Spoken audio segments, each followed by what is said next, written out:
아, 밥이 너무 짜잖아요. 화장실 쫓나 멀어요. 지금 베트남에서 상상도 못할 일이 벌어지고 있습니다. 한국 기업이 만든 최고 일자리를 스스로 걷어차고 기술까지 통째로 빼돌리려 했던 충격적인 사건이 포착된 건데요. 현지 최저임금의 2배, 에어컨 달린 숙소에 매일 6가지 메뉴가 나오는 식당, 심지어 보너스에 건강검진까지 전부 제공됐던 곳. 그런데 이걸 당연하게 여긴 일부 베트남 노동자들이 시덥잖은 이유로 파업을 벌였고 그 와중에 한국 기술을 몰래 외부로 넘기려는 정황까지 드러났습니다. 그동안 다 참아주던 삼성. 마침내 참교육 버튼을 누르고야 말았죠. 그리고 이 모든 걸 조용히 지켜보다 마지막에 폭로를 결심한 그녀. 과연 베트남 현지에서 무슨 일이 벌어진 걸까요? 지금부터 그 충격적인 이야기를 시작합니다. 그 전에 좋아요와 구독 버튼을 살포시 눌러주시면 저희 감동비빔밥에 정말 따뜻한 격려가 됩니다. 그럼 바로 시작하겠습니다. 저는 그날의 소리를 절대 잊을 수 없습니다. 평소와 다름없던 아침, 공장 입구에서 들려온 고함 소리가 제 일상을 완전히 뒤바꿔 놓을 줄은 몰랐죠. 포웨이 베트남 공장 앞에서 갑자기 시작된 파업이었습니다. 왜 파업인지, 누가 주도했는지도 모른 채 사람들은 모여들었어요. 왜 이러는 거지? 저도 모르게 중얼거렸습니다. 고개를 돌리니 동료 리가 어깨를 으쓱했죠. 그냥 갑자기 시작됐어. 나도 몰라. 그 순간 8년 전 기억이 물밀듯이 밀려왔습니다. 안녕하세요. 저는 쯔린이에요. 28살. 이 공장에서 5년째 일하고 있죠.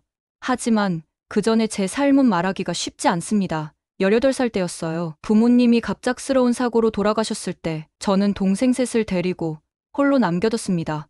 가장 어린 동생은 겨우 6살이었죠. 그때 저희가 사는 마을은 정말 가난했어요. 공장 하나 없는 시골 마을. 젊은이들은 모두 도시로 떠나고 남은 건 노인들과 아이들 뿐이었습니다. 오늘은 뭘 먹지? 매일 아침 제가 던진 질문이었어요. 쌀이 떨어져 갈 때마다 가슴이 조여들었습니다.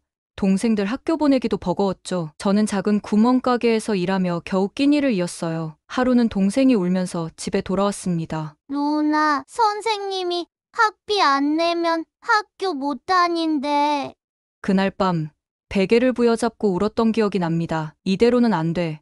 뭐라도 해야 해. 결심했죠. 그때 우리 마을에 소문이 돌기 시작했어요. 한국 회사가 들어온대. 대규모 공장을 짓는데 처음엔 믿지 않았습니다. 우리같이 작은 마을에 외국 기업이 올 리가 없다고 생각했거든요. 그런데 정말로 왔습니다. 포웨이라는 회사였어요. 공사가 시작되자 마을에 활기가 돌았습니다. 일자리가 생긴다는 소식에 사람들 표정이 밝아졌어요. 저도 기대했죠. 혹시나도. 첫 번째 변화는 도로였습니다. 울퉁불퉁했던 흙길이 반듯하게 포장되었어요. 그리고 가로등도 생겼죠. 밤에도 환한 거리를 보며 동생들과 함께 걸었던 날, 제 마음에도 불이 켜진 것 같았습니다. 누나, 저기 봐. 간판에 불이 들어왔어. 막내 동생이 환호성을 질렀어요. 공장이 완공되고 첫 채용 공고가 났을 때 마을 전체가 들썩였습니다. 사람들 입에서 한국 기업이란 말이 오갔죠. 그런데 왜 다들 그렇게 좋아했는지 아세요? 그건 희망이었기 때문입니다. 이웃집 아주머니가 그러더군요. 한국 기업은 달라. 사람 대우를 해준대. 처음엔 반신반의했습니다. 그동안 본 외국 기업들은 저임금에 장시간 노동을 강요했으니까요. 어느 날 저녁, 오래된 시장에서 만난 노인이 제게 말했습니다. 내 아들이 하노이에서 한국 회사 다녀 월급도 제때 주고 사람 취급해준대. 기회가 있으면 도전해봐. 그 말을 듣고 집으로 돌아오는 길, 별을 보며 생각했어요. 정말 가능할까? 동생들이 자는 모습을 보며 다짐했습니다. 해보자.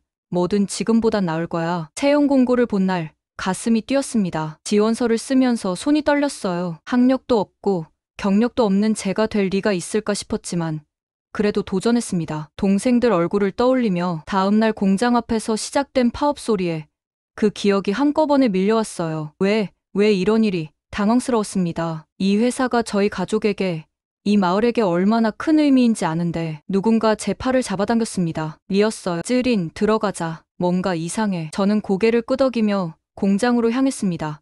가슴 한편에서 불안감이 커졌어요. 이건 단순한 파업이 아니란 느낌, 뭔가 더 큰 일이 벌어지고 있다는 예감이 들었습니다. 면접날, 저는 새벽부터 일어났어요. 거울 앞에서 몇 번이나 옷매무새를 다듬었는지 모릅니다.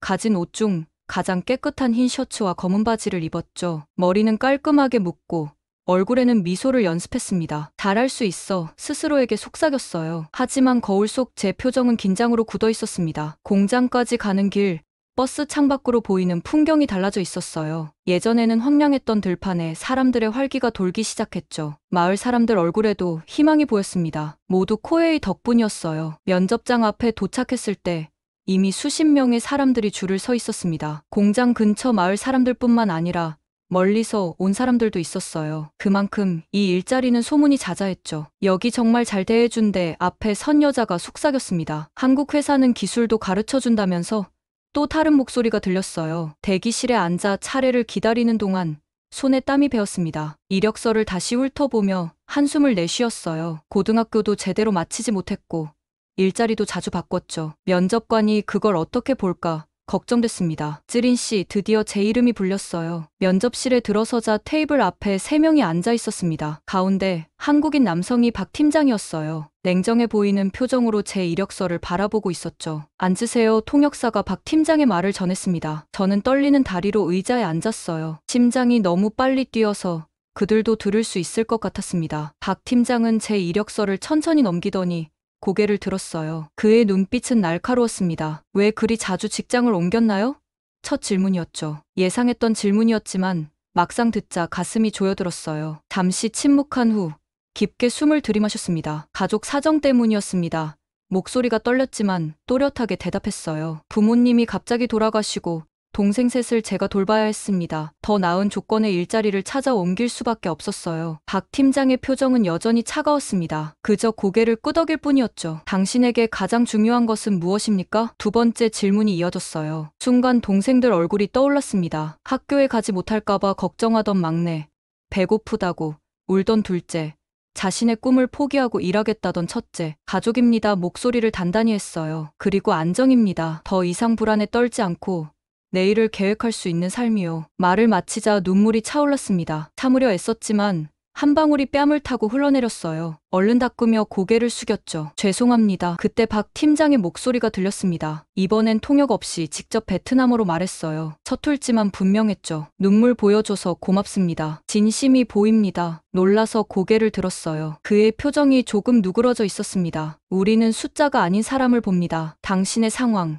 이해합니다. 그 말에 가슴이 뭉클했어요. 지금까지 일했던 어떤 곳에서도 이런 말을 들어본 적이 없었습니다. 늘 얼마나 빨리, 얼마나 많이만 중요했죠. 면접이 끝나고 나오는 길, 이상하게 마음이 편안했습니다. 합격하든 안 하든 오늘 저는 사람으로 대우받았어요. 그것만으로도 충분히 의미 있는 경험이었습니다. 일주일 후 전화가 왔어요. 떨리는 손으로 받았죠. 쯔린 씨, 코웨이 인사팀입니다. 합격을 축하드립니다. 그 순간의 기쁨은 말로 표현할 수 없었어요. 동생들에게 달려가 소리쳤습니다. 누나 일자리 구했어. 이제 다 잘 될 거야. 첫째 동생이 제 손을 꼭 잡았어요. 누나, 정말 대단해. 그날 밤 별이 유난히 밝게 빛나는 것 같았습니다. 내일부터 달라질 우리 가족의 삶을 상상하며 잠들었어요. 하지만 그때는 몰랐습니다. 이 일자리가 단순히 생계수단을 넘어 제 인생을 완전히 바꿔놓을 거라는 사실을. 코웨이에서의 첫날, 저는 떨림과 기대로 가득 찼습니다. 깔끔한 유니폼을 받아 입고 공장 내부로 들어섰을 때 그곳은 제가 상상했던 것과는 완전히 달랐어요. 이전에 잠깐 일했던 공장들은 어둡고 지저분했지만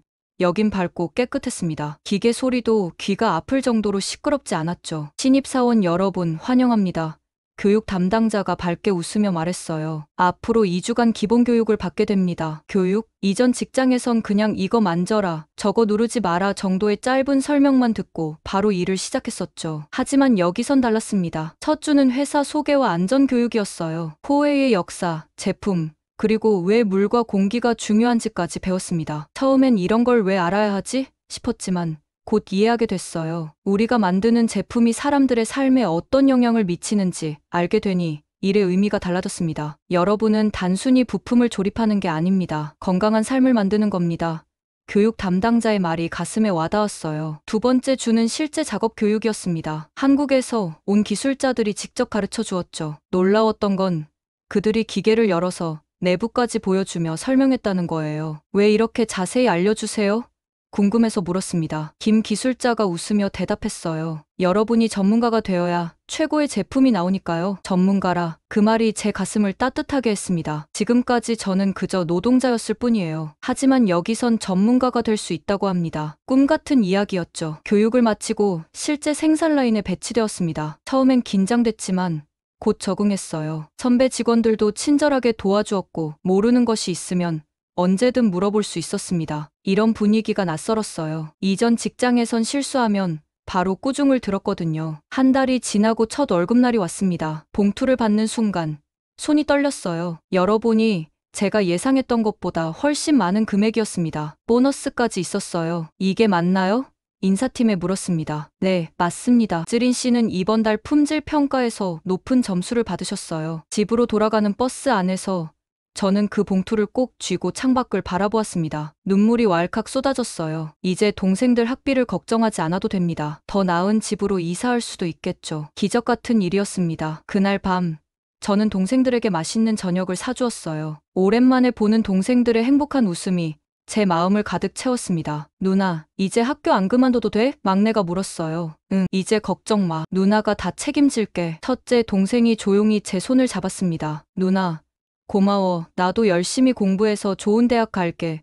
그 말에 또 눈물이 났어요. 부모님이 돌아가신 후 첫째는 학업을 포기하고 일하려 했었거든요. 제가 말렸지만 항상 미안해했습니다. 이제야 그 아이도 꿈을 꿀 수 있게 되었네요. 시간이 흐르면서 우리 마을에도 변화가 생겼습니다. 포웨이 공장 덕분에 도로가 새로 생기고 작은 병원도 생겼어요. 마트도 들어왔죠. 사람들 표정이 밝아졌습니다. 희망이 생긴 거예요. 쯔린, 이제 얼굴색이 좋아졌네. 이웃 아주머니가 말했어요. 한국 회사 다니더니 복이 왔나 봐. 저는 웃으며 고개를 끄덕였습니다. 복이 아니라 기회였어요. 공정한 기회, 그리고 노력에 대한 정당한 대가. 포웨이가 준 것은 그것뿐이지만 저희에겐 그것이 전부였습니다. 일하면서 저는 점점 더 많은 것을 배웠어요. 단순히 조립하는 일을 넘어 품질 관리까지 책임지게 되었습니다. 제 의견이 존중받는다는 사실이 놀라웠어요. 회의에서 제가 제안한 개선안이 실제로 반영되기도 했습니다. 쯔린 씨의 아이디어 덕분에 불량률이 줄었어요.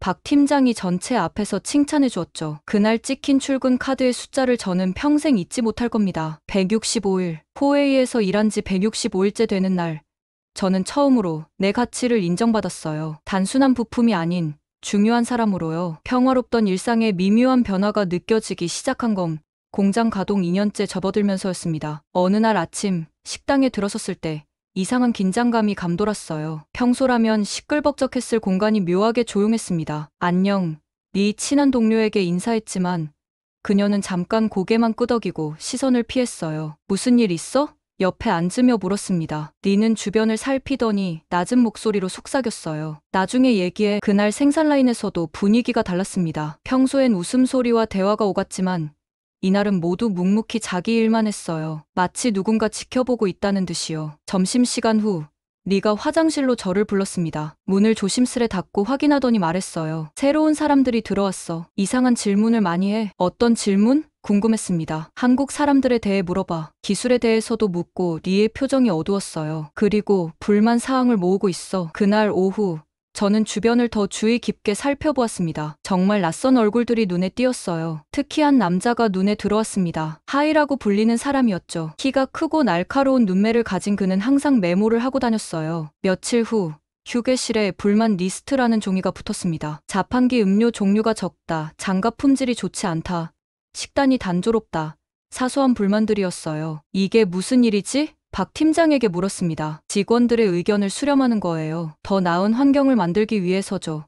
그의 대답은 진지했어요. 하지만 뭔가 이상했습니다. 포웨이는 항상 직원들의 의견을 중요시했어요. 정기적인 만족도 조사도 했고 건의함도 있었습니다. 이런 공개적인 불만 리스트는 처음이었죠. 저기 이상하지 않아요? 동료 민에게 물었습니다. 민은 어깨를 으쓱했어요. 괜찮은 것 같은데 회사가 우리 말을 들어주잖아. 맞는 말이었습니다. 실제로 며칠 후 자판기 음료가 다양해졌고 새 장갑도 지급됐어요. 식단도 개선되었죠. 하지만 이상하게 분위기는 더 나빠졌습니다. 어느 날 저녁 야근을 하고 있을 때 복도에서 하이와 몇몇 직원들이 모여 있는 걸 보았어요. 호기심에 발걸음을 늦추며 그들의 대화를 엿들었습니다. 다음은 무엇에 대해 불만을 제기할까? 하이가 물었어요. 임금? 아니면 근무 시간?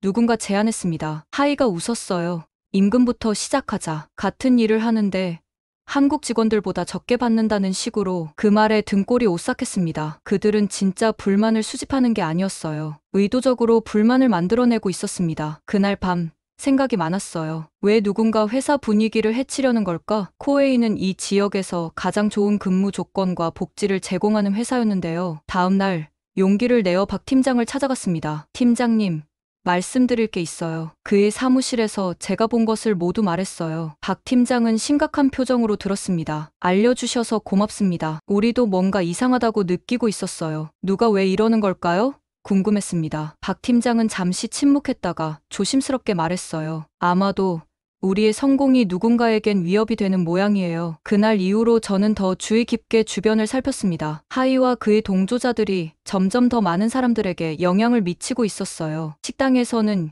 이제 별도의 테이블에 앉아 따로 모임을 가졌죠. 저 사람들 뭐 하는 거야? 동료에게 물었습니다. 노동조합 같은 거 만든다던데. 노동조합? 그건 좋은 일 아닌가? 노동자의 권리를 보호하는. 하지만 왠지 불안했어요. 이건 권리 보호가 아닌 다른 목적이 있는 것 같았습니다. 어느 날 저녁, 늦게까지 일하고 사무실 복도를 지나가던 중 하이가 누군가와 통화하는 소리가 들렸어요. 계획대로 진행 중입니다. 한 달 안에 파업 준비 완료될 겁니다. 심장이 빠르게 뛰었습니다. 파업, 왜? 우리는 이미 좋은 조건에서 일하고 있는데 무엇을 더 원한다는 걸까요? 집으로 돌아가는 버스 안에서 창밖을 바라보며 생각에 잠겼습니다. 코웨이가 들어온 후 우리 마을이 얼마나 변했는지, 제 가족의 삶이 얼마나 나아졌는지, 이 모든 게 위험에 처할 수도 있다는 생각에 가슴이 아팠어요. 그날 밤은 평소보다 더 늦게까지 남아 품질 보고서를 마무리하고 있었습니다. 공장이 조용해질 무렵 문득 옆 사무실에서 들리는 소리에 귀를 기울였어요. 누군가 키보드를 빠르게 두드리는 소리였죠. 이 시간에 누가 있지? 궁금했습니다. 조심스럽게 복도로 나가 소리가 나는 방향으로 걸어갔어요. 문틈으로 보니 하이였습니다. 그는 한국인 엔지니어들이 사용하는 컴퓨터 앞에 앉아 있었어요. 평소에는 잠겨 있어야 할 방이었습니다. 심장이 빠르게 뛰기 시작했어요. 무슨 일이 벌어지고 있는 걸까? 더 자세히 보기 위해 문에 바짝 붙었습니다. 하이는 화면을 빠르게 스크롤하며 뭔가를 찾고 있었어요. 그리고 USB를 꽂았습니다. 화면에 보이는 것은 분명 기술 문서였어요. 정확히 어떤 내용인지는 알 수 없었지만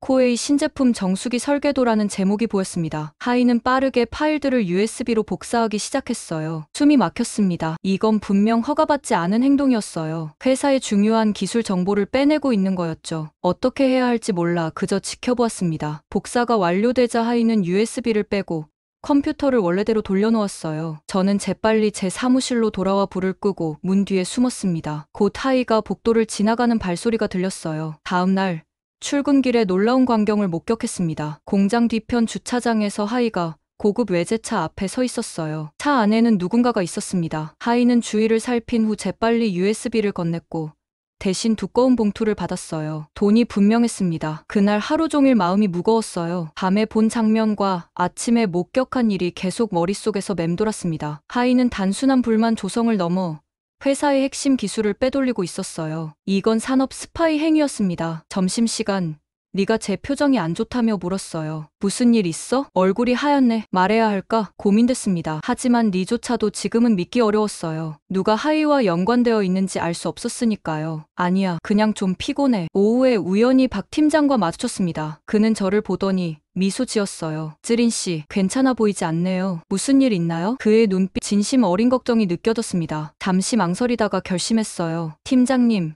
잠깐 이야기할 수 있을까요? 중요한 일이에요. 사무실로 들어가 문을 닫고 제가 목격한 모든 것을 말했습니다. 하이가 컴퓨터에서 파일을 빼내는 장면, 아침에 봉투를 받는 모습까지요. 박 팀장은 엄중한 표정으로 들었어요. 증거가 있나요? 그가 물었습니다. 직접 본 것뿐이에요. 사진이나 녹음은 없습니다. 박 팀장은 깊은 한숨을 내쉬었어요. 알려주셔서 감사합니다. 하지만 증거 없이는 행동하기 어렵습니다. 계속 주시하고 있겠습니다. 그날 저녁 집으로 돌아가는 길에 누군가 제 뒤를 따라오는 느낌이 들었어요. 뒤를 돌아봤지만 아무도 보이지 않았습니다. 그래도 불안한 마음에 걸음을 서둘렀어요. 집에 도착하자마자 문을 잠그고 창문을 확인했습니다. 이런 공포는 처음이었어요. 동생들이 궁금해하며 물었죠. 누나, 무슨 일 있어? 아니야, 괜찮아 웃으려 노력했지만 마음은 무거웠습니다. 그날 밤 잠들지 못하고 생각했어요. 하이가 훔친 기술 정보는 단순한 회사 자산이 아니었습니다. 그건 코웨이가 우리 마을에 가져온 희망이었어요. 수백 명의 일자리,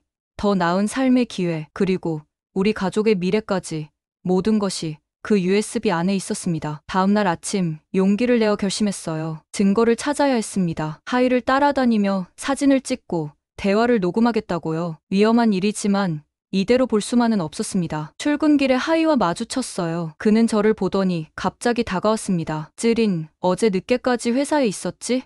그의 눈빛이 날카로웠어요. 심장이 멎는 것 같았습니다. 그는 제가 지켜봤다는 걸 알고 있었나요? 응.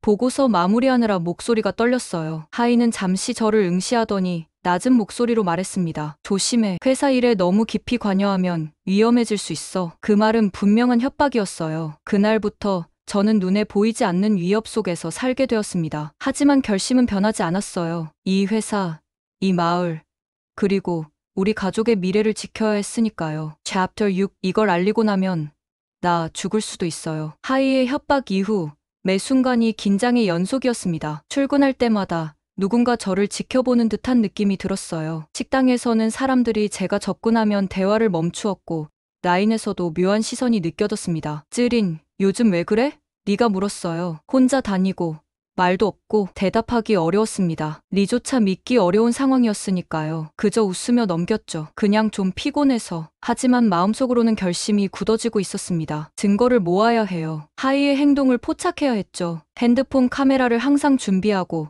녹음 앱도 설치했습니다. 위험했지만 해야만 했어요. 일주일째 되던 날 마침내 기회가 왔습니다. 늦은 저녁 다시 하이가 기술팀 사무실에 몰래 들어가는 모습을 발견했어요. 이번엔 준비가 되어 있었죠. 복도 구석에 숨어 핸드폰으로 녹화를 시작했습니다. 하이는 평소와 같이 컴퓨터를 켜고 파일을 검색했어요. 그리고 다시 USB를 꽂았습니다. 화면에는 코웨이 스마트 팩토리 시스템 설계도라는 제목이 보였어요. 더 중요한 정보였습니다. 심장이 빠르게 뛰었지만 손은 흔들리지 않게 노력했어요. 명확하게 증거를 확보해야 했으니까요. 하이가 유비를 빼고 자리를 정리한 후 저는 재빨리 숨었습니다. 그가 지나간 후에야 숨을 내쉬었어요. 이제 어떻게 해야 하지? 고민했습니다. 바로 박 팀장에게 가야 할까? 아니면 더 많은 증거를 모아야 할까? 다음 날 아침 주차장에서 똑같은 고급차를 다시 보았습니다. 하이는 차 주인과 대화를 나누고 있었어요. 이번에도 녹화를 시작했죠. 그들이 USB를 주고받는 순간을 포착했습니다. 명백한 증거였어요. 그런데 갑자기 하이가 제 방향을 쳐다보았습니다. 눈이 마주쳤어요. 저는 재빨리 몸을 숨겼지만 이미 늦었습니다. 하이가 빠르게 다가오는 발소리가 들렸어요. 뭐 하는 거야? 하이가 제 앞에 서서 물었습니다. 그의 눈빛은 차가웠어요. 그냥 출근하는 길이야. 목소리가 떨렸습니다. 하이는 제 손을 잡아챘어요. 핸드폰을 보더니 얼굴이 일그러졌습니다. 삭제해. 낮은 목소리로 명령했어요. 뭐를? 모른 척했지만 그는 핸드폰을 가리켰습니다. 방금 찍은 거, 지금 당장. 순간 공포가 밀려왔어요. 하지만 동시에 용기도 솟아났습니다. 이건 단순한 회사 문제가 아니었어요. 우리 마을의 미래, 가족의 생계가 걸린 문제였습니다. 안 돼, 단호하게 말했어요. 이건 증거야. 내가 회사를 배신하고 있다는. 하이의 표정이 험악해졌습니다. 주변을 살피더니 제 귀에 속삭였어요. 현명하지 못한 선택이야. 넌 이제 배신자가 됐어. 조심해. 그 말을 남기고 그는 자리를 떠났습니다. 온몸이 떨렸어요. 방금 무슨 일이 벌어진 거지? 이제 어떻게 해야 하지? 그날 하루 종일 공포 속에서 지냈습니다. 점심시간에는 혼자 구석에 앉아 먹었어요. 동료들의 시선이 모두 저를 향하는 것만 같았습니다. 배신자라는 단어가 머릿속에서 맴돌았어요. 퇴근 시간. 박 팀장을 찾아갔습니다. 더 이상 미룰 수 없었어요. 그의 사무실 문을 두드리며 심장이 터질 것 같았습니다. 들어오세요. 박 팀장의 목소리가 들렸어요. 문을 열고 들어가자 그는 놀란 표정으로 저를 바라보았습니다. 쯔린 씨, 괜찮아요? 얼굴이 창백한데 저는 문을 닫고 떨리는 목소리로 말했어요. 팀장님, 이걸 알리고 나면 저 죽을 수도 있어요. 하지만 보여드려야 해요. 핸드폰을 꺼내 녹화한 영상을 보여주었습니다. 하이가 기술 문서를 USB에 복사하는 장면, 주차장에서 거래하는 모습까지. 박 팀장의 표정이 점점 심각해졌어요. 이건 그가 말을 잊지 못했습니다. 산업 스파이예요. 코웨이의 기술을 빼돌리고 있어요. 제 목소리가 흔들렸죠. 그리고 이제 저는 배신자가 됐어요. 하이가 그렇게 말했어요. 박 팀장은 잠시 침묵했다가 단호한 목소리로 말했습니다. 쯔린 씨, 용기 내줘서 고맙습니다. 이건 단순한 회사 문제가 아니에요. 국가 안보와 관련된 일이죠. 그는 전화기를 들어 누군가에게 전화했어요. 빠른 한국어로 대화를 나눈 후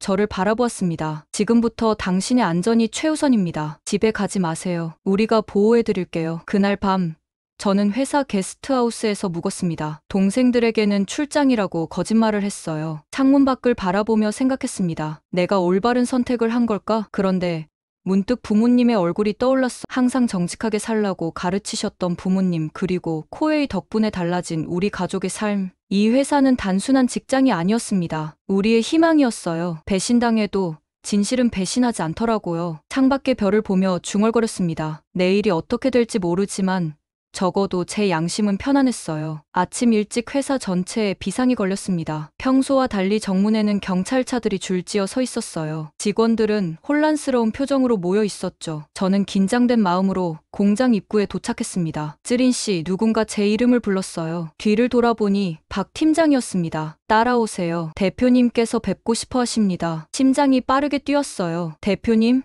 한국에서 온 최고 책임자를 만난다니 너무 긴장됐습니다. 박 팀장을 따라 본관 건물로 향했어요. 가는 길에 경찰들이 하의를 연행하는 모습이 보였습니다. 수갑이 채워진 그의 표정은 분노로 가득했어요. 우리와 눈이 마주치자 그는 이를 악물었습니다. 배신자, 그가 중얼거렸지만 저는 시선을 돌리지 않았어요. 더 이상 두렵지 않았습니다. 대표님의 사무실은 넓고 깔끔했어요. 책상 앞에 앉아있던 중년의 한국인 남성이 일어나 저를 맞이했습니다. 쯔린 씨, 용기 내주셔서 정말 감사합니다. 그는 완벽한 베트남어로 말했어요. 놀라웠습니다. 제가 한 일은 말을 이으려는데 대표님이 손을 들어 저를 멈추게 했어요. 아니요.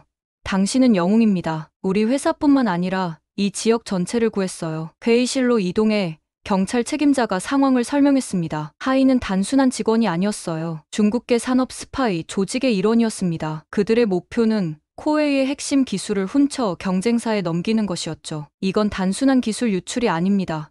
경찰 책임자가 말했어요. 국가 안보 문제입니다. 이 기술들은 단순한 제품이 아니라 미래 산업의 핵심이니까요. 더 충격적인 사실은 하이가 혼자가 아니었다는 점이었습니다. 공장 내 여러 부서에 그의 동조자들이 있었어요. 총 15명이 체포되었죠. 그 중에는 제가 친하게 지내던 동료도 있었습니다. 배신감이 밀려왔어요. 어떻게 이런 일이 중얼거렸습니다. 대표님이 설명했어요. 산업 스파이는 점점 더 지능화되고 있습니다. 특히 한국 기술은 주요 타겟이죠. 우리의 기술력이 세계적으로 인정받고 있기 때문입니다. 회의가 끝난 후 저는 잠시 혼자 있고 싶어 옥상으로 올라갔습니다. 마을 전체가 한눈에 보였어요. 코웨이가 들어오기 전과 후의 모습이 머릿속에서 교차했습니다. 이 회사는 단순한 외국 기업이 아니었어요. 우리 마을의 희망이자 미래였죠. 점심시간에 식당으로 내려갔을 때 놀라운 광경이 펼쳐졌습니다. 동료들이 저를 보자 하나둘 일어나 박수를 치기 시작했어요. 처음엔 당황스러웠지만 곧 따뜻한 감동이 밀려왔습니다. 고마워. 쯔린, 네가 다가와 안아주었어요. 내가 우리 모두를 구했어. 난 그냥 옳은 일을 했을 뿐이야. 눈물이 나올 것 같았습니다. 오후에 놀라운 소식이 들려왔어요. 베트남 정부가 긴급회의를 소집해 외국 투자 기업 보호법을 즉각 제정한다는 내용이었습니다. 특히 한국 기업들의 대한 산업 스파이 행위를 엄중히 처벌하는 조항이 포함됐다고 해요. 이건 전례 없는 일입니다.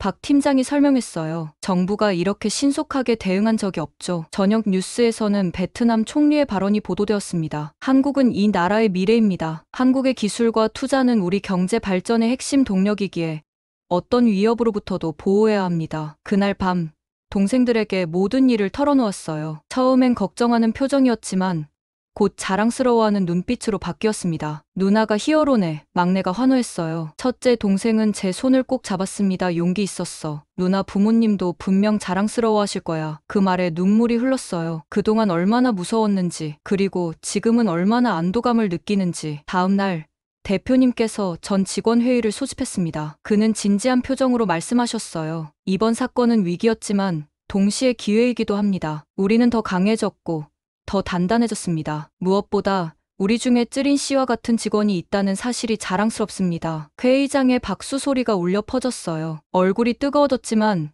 동시에 가슴속에서 자부심이 피어올랐습니다. 앞으로 우리는 더 큰 도약을 준비하고 있습니다. 스마트 팩토리 시스템을 전면 도입하고 베트남을 동남아 생산 허브로 만들 것입니다. 이 모든 과정에서 여러분은 단순한 직원이 아닌 파트너입니다. 그의 말 한마디 한마디가 가슴에 와닿았어요. 이건 단순한 일자리가 아니었습니다. 우리의 미래였죠. 회의가 끝나고 밖으로 나오니 공장 앞에 취재진들이 모여 있었어요. 박 팀장이 제게 다가왔습니다. 쯔린 씨, 인터뷰 요청이 많이 들어왔어요. 하지만 원치 않으시면 거절해도 됩니다. 잠시 고민했지만 용기를 내기로 했어요. 괜찮습니다. 하겠습니다. 카메라 앞에 서자 긴장됐지만 진심을 담아 말했습니다. 저는 특별한 일을 한 게 아니에요. 그저 소중한 것을 지키고 싶었을 뿐입니다. 이 회사는 제게, 우리 가족에게, 그리고 이 마을 전체에 희망을 주었으니까요. 사건 이후 6개월, 많은 것이 달라졌습니다. 포웨이 베트남 공장은 더욱 발전했고 직원 수도 2배로 늘었어요. 더 놀라운 변화는 제 삶에 찾아왔습니다. 어느 날 아침 박 팀장이 저를 사무실로 불렀어요. 무슨 일인지 긴장했지만 그의 미소를 보고 안심했습니다. 쯔린 씨, 좋은 소식이 있어요. 본사에서 스마트 팩토리 핵심 인력을 선발하는데 당신을 추천했습니다. 놀라서 말을 잇지 못했어요. 스마트 팩토리? 그건 코웨이의 최첨단 생산 시스템이었습니다. 하지만 저는 기술 배경이 없는데요. 걱정스럽게 말했어요. 박 팀장이 웃으며 대답했습니다. 기술은 가르칠 수 있어요. 하지만 당신이 보여준 충성심과 용기는 가르칠 수 없죠. 회사는 그런 사람을 원합니다. 그렇게 저는 특별 교육 프로그램에 참여하게 되었어요. 한국에서 온 전문가들에게 직접 배우는 기회였습니다. 처음엔 어려웠지만 밤낮으로 공부했어요. 동생들이 학교 숙제하는 옆에서 함께 공부하는 모습이 재미있었죠. 누나, 이건 뭐야? 둘째가 제 노트를 들여다보며 물었습니다. 자동화 시스템 설계도야. 어렵지? 웃으며 대답했어요. 멋있다. 나도 나중에 이런 거 배우고 싶어. 그의 눈이 반짝였습니다. 그 말에 가슴이 뭉클했어요. 예전에는 상상도 못했던 일이었습니다. 이제 동생들은 더 큰 꿈을 꿀 수 있게 되었죠. 교육 과정을 마치고 저는 스마트 팩토리 프로젝트 팀의 일원이 되었습니다. 베트남인으로는 처음이었어요. 첫 회의에서 긴장했지만 한국 팀원들이 따뜻하게 맞아주었습니다. 쯔린 씨의 아이디어가 필요합니다. 현장 경험이 풍부하니까요. 김 부장님이 말씀하셨어요. 그렇게 저는 기술 개발에도 참여하게 되었습니다. 제 의견이 실제 시스템에 반영되는 모습을 보며 자부심을 느꼈어요. 이전에는 단순히 만드는 사람이었지만 이제는 설계하는 사람이 되었습니다. 어느 날 대표님께서 저를 따로 불러 놀라운 제안을 하셨어요. 쯔린 씨, 한국 본사에서 6개월간 연수를 받을 기회가 있습니다. 관심 있으신가요? 한국? 꿈만 같았습니다. 하지만 동생들이 걱정되었어요. 동생들을 혼자 둘 수는 없습니다. 조심스럽게 말했습니다. 대표님이 미소 지으셨어요. 걱정 마세요. 가족도 함께 갈 수 있도록 조치해드리겠습니다. 그날 저녁 동생들에게 이 소식을 전했을 때 그들의 반응은 잊을 수 없습니다. 환호성을 지르며 기뻐했어요. 누나, 한국에 간다고? 정말? 첫째가 믿기지 않는다는 듯 물었습니다. 응. 우리 모두 함께 가는 거야. 눈물이 났어요. 거기서 더 좋은 학교 다닐 수 있을까? 둘째가 물었죠. 물론이지. 좋은 학교에 다니게 해줄게. 막내가 조용히 제 옆에 와서 안겼습니다. 누나 덕분이야. 전부 다. 그 말에 눈물이 왈칵 쏟아졌어요. 부모님이 돌아가신 후 매일 불안과 두려움 속에서 살았던 시간들. 이제 그 터널의 끝에 밝은 빛이 보였습니다. 출국 전날 부모님 묘소를 찾아갔어요. 오랜만에 찾아간 산길은 예전보다 훨씬 잘 정비되어 있었습니다. 마을 전체가 변하고 있었어요. 묘소 앞에 무릎을 꿇고 조용히 말했습니다. 아버지, 어머니, 저 잘하고 있죠? 동생들도 이제 다 잘 크고 있어요. 첫째는 공학을 공부하고 싶대요. 둘째는 AI에 관심이 많고 막내는 아직 어리지만 똑똑해요. 바람이 살랑 불어 볼을 스쳤습니다. 마치 부모님이 쓰다듬어 주는 것 같았어요. 이제 저희는 한국에 가요. 제가 지킨 기술로 이제는 더 멀리 갈 수 있게 되었어요. 걱정 마세요. 잘 다녀올게요. 한국행 비행기에 오르던 날 공항에는 많은 동료들이 배웅 나왔습니다. 박 팀장은 제게 작은 선물을 건넸어요. 우리 회사 첫 제품 기념으로 가지고 가세요. 상자를 열어보니 오래된 정수기 모델이었습니다. 코웨이의 시작을 보여주는 물건이었죠. 고맙습니다. 팀장님, 제게는 이게 단순한 제품이 아니에요. 진심을 담아 말했습니다. 한국은 저희 가족에게 희망이고 미래예요. 비행기 창밖으로 점점 멀어지는 베트남 땅을 바라보며 생각했습니다. 8년 전 부모님을 잃고 절망에 빠졌던 그때 누가 이런 미래를 상상이나 했을까요? 동생들은 이미 잠들어 있었어요. 그들의 평화로운 얼굴을 보며 미소 지었습니다. 이제 우리는 새로운 여정을 시작합니다. 두렵지만 설렙니다. 핸드폰에 저장된 사진을 열어보았어요. 처음 코웨이에 입사하던 날 찍은 사진이었습니다. 긴장한 표정에 저와 허름한 옷을 입은 동생들. 많은 것이 변했습니다. 한국은 우리 가족의 빛이에요. 중얼거리며 눈을 감았습니다. 새로운 아침이 우리를 기다리고 있었어요. 한국에서의 6개월은 꿈처럼 빠르게 지나갔습니다. 코웨이 본사에서 배운 기술과 경험은 제 인생을 완전히 바꿔놓았어요. 처음엔 두렵고 낯설었지만 한국 동료들의 따뜻한 환영 덕분에 금방 적응할 수 있었습니다. 스마트 팩토리 시스템, 품질 관리, 생산 최적화까지 매일이 배움의 연속이었죠. 베트남으로 돌아오는 비행기 안에서 창밖 구름을 바라보며 생각에 잠겼어요. 6개월 전과 달리 이제 제 안에는 확신이 있었습니다. 할 수 있다는 자신감이 생겼죠. 동생들도 한국에서의 경험으로 많이 성장했어요. 첫째는 한국 대학에 입학하기로 결정했고, 둘째와 막내는 베트남에서 더 열심히 공부하겠다고 다짐했습니다. 누나, 우리 돌아가면 마을 사람들이 놀랄 거야. 막내가 웃으며 말했어요. 정말 그랬습니다. 공항에 도착하자 많은 동료들이 환영 현수막을 들고 기다리고 있었어요. 쯔린 팀장님 환영합니다. 그 글자를 보는 순간 가슴이 뭉클했습니다. 팀장이라는 직함이 아직 어색했지만 그만큼 책임감도 느껴졌어요. 많이 배우고 왔나요? 박 팀장이 웃으며 물었습니다. 네. 너무 많이 배워서 머리가 터질 것 같아요. 진심으로 대답했죠. 우리 마을로 돌아왔을 때 놀라운 변화를 발견했습니다. 예전에는 비포장도로였던 길이 깔끔하게 정비되어 있었고 새로운 학교도 생겼더군요. 포웨이 공장이 확장되면서 마을 전체가 발전하고 있었어요. 첫 출근 날 공장 전체 직원들 앞에서 인사를 했습니다. 떨리는 마음으로 단상에 올랐어요. 안녕하세요. 쯔린입니다. 한국에서 배운 기술과 경험을 여러분과 함께 나누고 싶습니다. 우리 함께 더 나은 미래를 만들어갔으면 합니다. 박수 소리가 울려 퍼졌어요. 그 순간 큰 책임감을 느꼈습니다. 이제 저는 단순한 직원이 아니라 많은 사람들의 롤모델이 되었으니까요. 스마트 팩토리 시스템을 도입하는 과정은 쉽지 않았습니다. 많은 직원들이 변화를 두려워했고 새로운 기술에 적응하는데 어려움을 겪었어요. 하지만 포기하지 않고 하나씩 가르치고 설득했습니다. 처음엔 저도 그랬어요. 하지만 이 시스템은 우리의 일을 더 쉽고 효율적으로 만들어줄 거예요. 밤늦게까지 남아 교육하고 주말에도 공장에 나와 시스템을 점검했죠. 3개월의 노력 끝에 마침내 첫 결과가 나타났습니다. 생산성이 30% 향상되고 불량률은 절반으로 줄었어요. 그리고 더 많은 일자리가 생겼습니다. 공장이 확장되면서 주변 마을에서도 사람들이 일하러 왔어요. 제가 몇 년 전 희망을 품고 지원했던 것처럼 이제 다른 사람들도 같은 기회를 얻게 된 겁니다. 그 모습을 보는 것만으로도 가슴이 뿌듯했어요. 어느 날 베트남 교육부에서 연락이 왔습니다. 지역 대학생들에게 강연을 해달라는 요청이었어요. 처음엔 당황스러웠지만 기꺼이 수락했습니다. 대학 강당에 들어섰을 때 수백 명의 학생들이 저를 기다리고 있었어요. 그들의 눈, 제가 예전에 가졌던 것과 같은 희망과 열정을 보았습니다. 여러분, 저는 특별한 사람이 아닙니다. 그저 기회가 왔을 때 용기를 내어 도전했을 뿐이에요. 여러분도 할 수 있습니다. 한국과 베트남의 협력은 우리에게 무한한 가능성을 열어주고 있어요. 강연 후 많은 학생들이 질문을 쏟아냈습니다. 그들의 열정에 감동받았어요. 이날 이후로 정기적으로 대학에서 강의를 하게 되었고